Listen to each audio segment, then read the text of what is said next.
ছাত্র জনতার গণ-অভ্যুত্থানে মানবাধিকার লঙ্ঘনের ঘটনায় 2 দফা বাংলাদেশে এসেও সরকারের কাছ থেকে পূর্ণাঙ্গ তথ্য পায়নি জাতিসংঘের তদন্ত দল। এ বিষয়ে গত 22 ডিসেম্বর জাতিসংঘকে এখনো পূর্ণাঙ্গ তথ্য দেয়নি সরকার নামে প্রধান প্রতিবেদনটি প্রকাশ করে দৈনিক সমকাল। সংবাদটি দৃষ্টিগোচর হয়েছে জানিয়ে জাতীয় নাগরিক কমিটি পূর্ণাঙ্গ তথ্য না দেওয়ায় তীব্র নিন্দা ও প্রতিবাদ জানিয়েছে। এ বিষয়ে সরকারকে প্রয়োজনীয় নির্দেশনা দেওয়ার দাবি জানিয়েছে তারা। প্রতিবেদনে উঠে এসেছে, মানবাধিকার লঙ্ঘনের বিষয়ে জাতিসংঘের তথ্যানুসন্ধান দলের কাছে অপরাধ এবং অনেক অপরাধীর তথ্য দেওয়ার ক্ষেত্রে অপারগতা লক্ষ্য করা গেছে। ফলে দলটির তাদের প্রতিবেদন শেষ করতে পারছে না। পূর্ণাঙ্গ তথ্য উপাত্ত না পাওয়ায় প্রতিবেদনও অসম্পূর্ণ হবে জানা গেছে।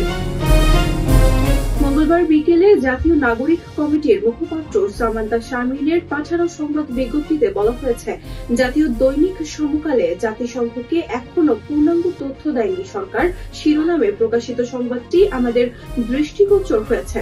উক্ত সংবাদে প্রকাশিত মানবাধিকার লঙ্ঘনের ঘটনার তদন্তে সংশ্লিষ্ট বাহিনীগুলোর তরফ থেকে প্রয়োজনীয় তথ্য দিতে গড়িমসি, আংশিক তথ্য প্রদান এবং অসহযোগিতার চিত্র ফুটে উঠেছে। জাতীয় নাগরিক কমিটি বাহিনীগুলোর তরফ থেকে জুলাই অভ্যুত্থানের চেতনা বিরোধী এই ধরনের অসহযোগিতামূলক আচরণের তীব্র নিন্দা ও প্রতিবাদ জানায়। এতে আরো বলা হয়, অন্তর্বর্তীকালীন সরকারের ভিত্তি ছাত্র জনতার অভ্যুত্থান, কাজেই পতিত ফ্যাসিবাদী ব্যবস্থার তুলবিবাহক এবং অবশিষ্টাংশের চাপে জাতিসংঘের তদন্ত কাজে অসহযোগিতা কোনোভাবেই কাম্য নয়। এমনকি অসহযোগিতার মূল্যে রাষ্ট্রযন্ত্র, বিভিন্ন বাহিনী, গোয়েন্দা সংস্থার তথ্য প্রদানে অনীহা থাকলে অন্তর্বর্তীকালীন সরকারের উচিত তা স্পষ্ট করে বলা।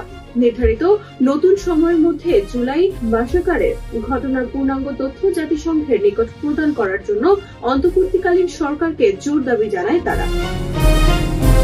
নাগরিক কমিটির বিজ্ঞপ্তিতে আরো বলা হয়, জাতীয় নাগরিক কমিটির আত্মপ্রকাশের দিন থেকে 8 দফা কর্মসূচি বাস্তবায়নে কাজ করে যাচ্ছে। এর অন্যতম কর্মসূচি ছিল ছাত্র জনতার উপর সংগঠিত নির্মম হত্যাযজ্ঞ জড়িতদের বিচারের আওতায় এনে শাস্তি নিশ্চিত করার লক্ষ্যে প্রয়োজনীয় কর্মসূচি গ্রহণ।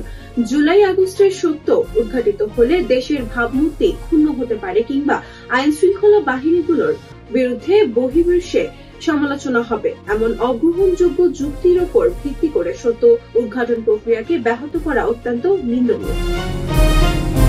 এতে আরো উল্লেখ করা হয়, আমরা মনে করি যাবতীয় মানবাধিকার লঙ্ঘন ও জুলাই ম্যাসাকারের তথ্যানুসন্ধান এবং তদনুযায়ী বিচার প্রক্রিয়া এগিয়ে নিয়ে যাওয়ার অভ্যুত্থান পরবর্তী বাংলাদেশের প্রধান কর্তব্য।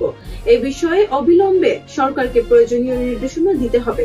মানবাধিকার লঙ্ঘনের ঘটনায় জড়িতদের জবাবদিহিতার আওতায় আনতে তারা কি কার্যকর ব্যবস্থা নিয়েছেন তা পরিষ্কার করে বাংলাদেশের নাগরিক জানাতে হবে।